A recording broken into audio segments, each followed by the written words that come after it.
This episode is brought to you by FlowFit. Your hormones should not be changing so dramatically that you could stab somebody one day and hug them the next, or leave you crying because your dog won't let you cuddle him. But if on top of that, you never know when your period's coming and you know you're overtraining and undereating, or you know that your body is just stressed the fuck out, you're 1 in 10, not the only one. And I've built a 6-week challenge that is not only customized to your body, but it shows you how to eat, train, and think to match your cycle with specifically targeted nutrition plans and training programs and daily mindset practices that help you feel like yourself again in no more than an hour a day. And I educate you on the go while you're already implementing and benefiting from those changes. Head to www.flowfit.live, or you can book a 15-minute Zoom call with me through my link tree on Instagram, and we can talk about if FlowFit is right for you. Now we have to jump into this week's episode, and it's going to start with the question from the community. This question comes from Tully in Los Angeles.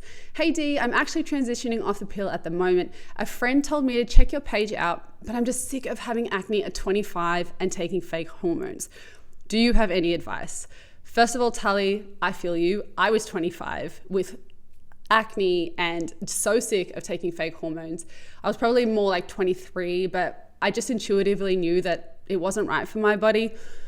I remember being 18, that's when I first went on the pill, and it was because I got diagnosed with PCOS. And at the time, there was nothing really known about PCOS and how I could handle that or how I could fix that or what I could do to train to change my body. And so that's when I got put on the pill. And, you know, I feel like this is such a common issue that women experience because it's almost like they don't get noticed by their doctor. Their doctor doesn't hear them and doesn't respond to them in a way that helps empower them and makes them feel like there is something that they could do in the interim before coming back, like I was told, when I want to have kids in 10 years' time, because I'm probably likely going to need IVF. It's such a common story, and I think as a result of that, a lot of women are trying to figure out, well, is it really that bad for me to go on the pill? And so I really wanted to take today's episode to kind of dive into the pros and the cons of birth control. Now, obviously, you might call birth control hormonal contraceptives. It might also be called non-hormonal contraceptives, but largely I'm talking about hormonal contraceptives here. It could be the pill, it could be the NuvaRing, it could be an IUD, it could be the Implanon. And I'm going to try and break it down for you in a shorter episode. I want to try and give you guys a little bit more of a digestible episode as opposed to the hour-long ones that I've got. But hey, if you want the hour-long ones back, jump into the What a Mouthful Facebook group and let me know. So, it's a very widely used drug. There is no doubt about it. If we're talking specifically about the pill, I'm going to give you some statistics. So about 100 million women worldwide are using contraception, and this is mid-teens to late 40s.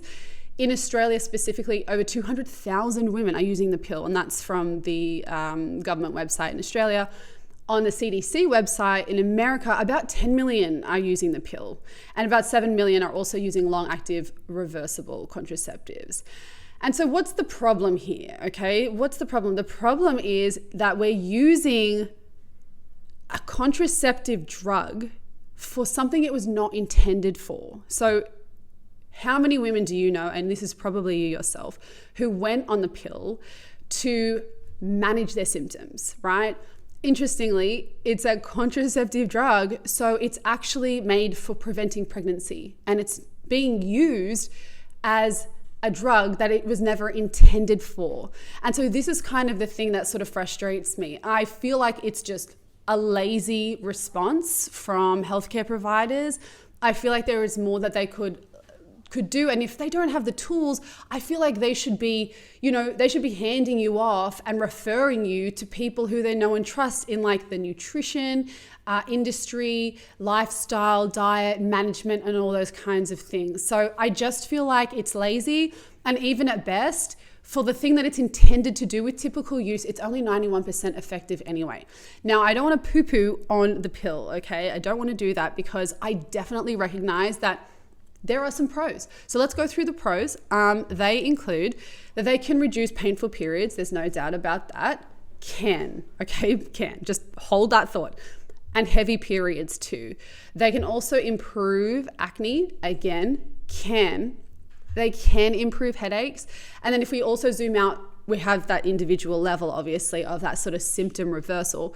But if we zoom out from, a more community-wide level, it's also, the pros are also that it's allowing women who want to go and graduate college, who want to avoid an unwanted pregnancy, who otherwise wouldn't if they didn't have something like birth control to help them manage that potentially. And so I think it's lovely. I think it's great. We all want to have sex. Good on us. But I also think that we really need to have informed consent. And it's really interesting because especially when I was suggested and recommended to go on the pill, at that time, if I really think about it, I did not have informed consent. I wasn't sat down by my healthcare provider and told of all the risks so that I knew what I was getting myself into. And I do feel like I would have made a different decision had I known that.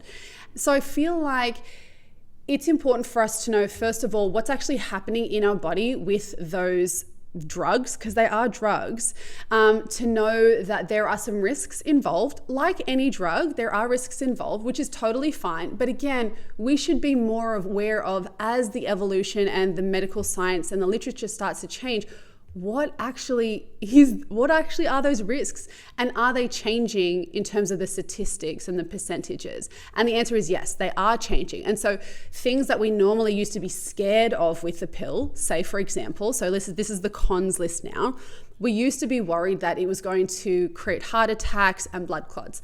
And that is still possible. It still can do that, but the actual rates of that these days are actually lowered a lot. So what we once typically thought was a really high risk when taking the pill is no longer as high as it once was. And this is the beauty of, as we progress, time progresses, we get updated information. But that information should be relayed to us. And I don't feel as though it is as relayed to us these days. Now that said, I don't speak to my doctor much about birth control at the moment. This is more the information that I'm getting from you guys, that this is still happening. And so again, with informed consent, I think it's really important that you know what's going on in your body and you know that the risks that are occurring as well. For example, did you know that the pill works on your brain? It works on your brain. So a lot of women think that it works on your ovaries, but that's actually not the case. It actually works on your brain first. So if your doctor says to you, it's all in your head, you are 100% right. So that's mostly, I guess, a sticky point that I find with the pill. I feel like it's a little bit unfair. And again, I'm not against birth control, but if you're going to use it, I would rather you be conscious of what you're putting into your body so that you know the trade-offs, because there are some health trade-offs. So let's go through them now. So the pill specifically depletes magnesium. Magnesium is essential for stress and essential for pain. Okay, so pain, obviously we're thinking period pain here. It's essential for B vitamins. This is, our energy, our detoxification pathways, vitamin A, C, and zinc. So zinc, interestingly, obviously, we know it's like an immune mineral. So we all know that by now, surely, over the last 2 years anyway. But all three of those, that vitamin, minerals, those nutrients are essential for immune health. And then selenium as well, it depletes. And that's essential for thyroid, so is zinc. And so it's really interesting to see as more and more women go on the pill and are relying on this, especially daily, when they look at these other symptoms that they've got going on and they feel like there's no other explanation for it, sometimes they dismiss the very things that they're doing on a daily basis. So again, this is not to poo-poo on the pill, but I just think that if you are on the pill, just have a good look. Are those symptoms explainable from something else? For example, do you have a lot of emotional stress going on and that's why you're feeling down and anxious or depressed? Or is it maybe something else? The other things that it can be, that can be a con for the pill include And I know that I said before that it can help with acne, but it depends on the type of pill that you've got. It can also create acne, but it depends on what the root issue is. So I've spoken before a lot actually about skin. So go have a look at my episode on skin. But when it comes to skin, it can often be caused by inflammation. And so estrogens are inflammatory, and specifically in studies, C-reactive protein, which is an inflammatory marker, actually can triple in women in studies who go from not being on the pill to being on the pill. And so if you look at that underlying inflammation, that systemic inflammation of the body, well, then we go, okay, so if we know that there's inflammation happening in the body when women go on the pill, well, then is it that far removed to say that it could then create acne because it's creating inflammation? You have that, and then you also have, a vitamin deficiency of, vitamin C and a mineral deficiency, with zinc. And then not only do you have inflammation that's creating this kind of blockage in the skin, but you also have those essential nutrients that are needed for skin health as well. On top of that, if you also have, say, the mini pill as well, and you're specifically only taking what your doctor will call progesterone. Now, I'm also videoing this, so I've got progesterone in inverted commas. So if you're just listening, then you won't be able to see that. But in the mini pill, across all hormonal contraception, mind you, but in the ones that have progesterone only, they've actually got something called progestins. Now, progestins are like progesterone, but they are not progesterone. Those are, fake hormones. The real hormone that we have, progesterone, has so many amazing benefits. And if I'm honest, when it comes to FlowFit, my 6-week program, that is the main goal. The main goal is boosting that up so much so that in the second half of our cycle, that week before our period, and when we actually have our period, we feel awesome and we don't just feel shit half the month. Because I find it is, around about 7.5 years, which I shared in my very first episode, that we are wasting on that luteal phase of feeling terrible that week before our period. And why should we? Especially when there are so many nowadays natural alternatives and people like me who are experts in the area that can actually help you change that naturally without drugs. So there's progestins as well that are in every hormonal contraception. And the interesting thing about progestins is that they actually act like androgens in the body. And the problem with that is that they can create things like acne. They can increase the sebum on our skin. And the more kind of oily skin that you have, the more likely that you are to have those, to have that sebum be blocked. And then interestingly, you've got vitamin A, which is a sebum or oil regulator. That's not there. That's not doing the work of actually balancing that sebum and that oil out.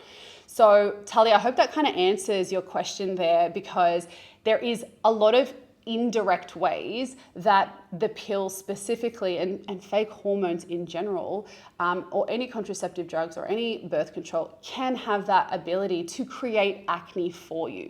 I can't say that there's a lot of direct research out there, but like I said, there's a lot of indirect research that will help point you to the fact that that's likely going on. It's really frustrating, when people separate their one system or one part of their body from the rest of their body. It's like if you're putting something in your body, it's going to have some effect that's not just a localized effect. Surely that effect is going to be impacting the rest of the body somehow. And so other things that it could do as well is it could dysregulate insulin. It can increase blood pressure as well. It can create metabolic issues. And so we generally tend to see weight changes with women on the pill. I know for myself personally, when I came off the pill and I had been trying so much, and this is kind of before I had the knowledge that I have now, I was trying to, work really hard to manage my weight. And then as soon as I came off the pill, and this was just a personal experience, but as soon as I came off the pill, and I sort of paused there because I know that this is the experience of many, many women, as you guys tell me in my DMs, that the weight just came off. I didn't have to work so hard. And that's when I had that light bulb moment of, oh, this is my hormones doing that for me. My hormones can actually help me change that and make it a lot easier. And so again, that was that light bulb moment for me that just changed everything. That and falling pregnant, where I was like, wow, hormones are cool. So it can also kill your libido. Now, if you have no libido and it's flat as, it's probably likely because you have an increase of, you can have an increase of testosterone, but you also have this high level of binding proteins. And so there's a lot of testosterone, and sometimes that testosterone can become a toxic testosterone because there's also a zinc deficiency there as well. But it can affect different women in different ways. But a general consensus is that women have no libido, which is not fun for anyone. And it makes sense because that's what it's trying to do, right? It's trying to prevent pregnancy. So it's suppressing that want or that urge for you to want to have sex in the first place. So it is no surprise that you have no libido. Now, I mentioned about blood clots and heart attacks. They do happen, but they're a low probability, but they do happen. And also there's loads of effects on your microbiome and your gut health too. Now, your microbiome has the ability to create a lot of vitamins for you. So from the food that you eat, those little bugs can go and help you actually create and transform and make nutrients that your body didn't ingest. It's kind of like this magical, awesome place, right? The gut, we love gut health. And so when that is happening as well, that is often why women have issues with bloating as well, and all these other gut issues. So there's a lot going on. One thing though that I think is probably, in my opinion, the biggest con, because look, physical symptoms, we can deal with those. You can cover things up with makeup. You don't have to wear a midriff if you have bloating. But one thing that really gets to me is mood swings and women feeling as though they don't know themselves anymore. When you're really down and depressed, that's no way to live. And if you're a mum as well, I just feel like you just have nothing left to give your children. And boy, do you have absolutely zero for yourself. And so it's interesting because from what I understand, from a history in psychology or background in psychology, but also this new school of thought is that depression and anxiety is not a neurotransmitter deficiency. It's actually inflammation of the brain. And so yes, you might have a deficiency of the neurotransmitter, but that's not the root direct cause. And what's actually going on is that inflammation is therefore creating this tricky environment for your body and brain to create the neurotransmitters that it needs. Now, let's not forget that serotonin, most of your serotonin, and the number ranges from like 70, 80, and 90% of what I've seen in studies, but a very, very large amount of your serotonin, almost all of it, is made in your gut. So if it's not being made in your gut by a healthy gut microbiome, like those little bugs helping you out there, well, then it's also not going to be found in high levels in your brain. And so for me, I think if we're looking at things in a really holistic way, and if you're not addressing those problems, you're not addressing those underlying causes, then of course you're confused, of course. And this is the thing, is that doctors aren't able to give you this information very readily. And so we really have to go out and seek them for ourselves. Because at the end of the day, it's our life that's on the line and not theirs. And there's no light at the end of the tunnel for them to tell you, oh, just come back in 10 years when you want to go have a baby and we'll do IVF at that time. Like, I'm sorry, no. No. I'm a woman. I'm a strong woman. I can figure it out on my own. Just tell me what I've got to do and I can be consistent and I can make those changes in my life. So, what can you do? I'm sure is the question that you have. Now, I'm actually going to save that for a future episode because I would love to really dig deep on that and help share with you all the things that you can do, because there is actually so much that you can do. And so I hope that even that idea, that thought gives you hope. But I wanted to keep these really small, like I said, digestible episodes. What a mouthful. I'm so full of puns. Did I go too far? Don't know. But I must say, guys, if the word wow, if that popped into your mind at any point during this episode, you're gonna have to do me a favor, okay? You're gonna have to share this episode, okay? I want you to text the link to your sister. I want you to share a screenshot on your socials of you listening to this episode. Whatever works for you is certainly going to help me. So I'll catch you next week on What a Mouthful.